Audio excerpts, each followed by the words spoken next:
Chạy phiêng này chẳng có chạy xa. Chạy chạy lui.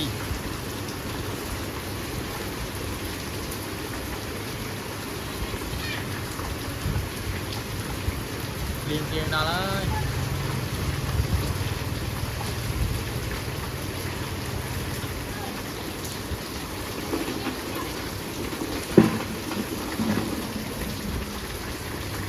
Làm chốt.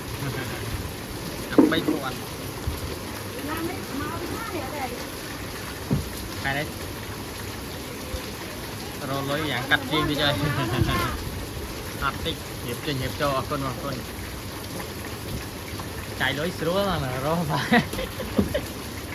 phải chạy lối sữa rồi pero lối hồi cho linh chạy lối là vâng một nó bắt mình thấy nghe năng à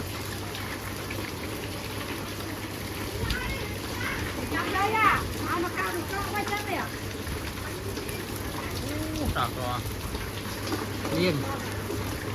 liên chụp trọt lắm à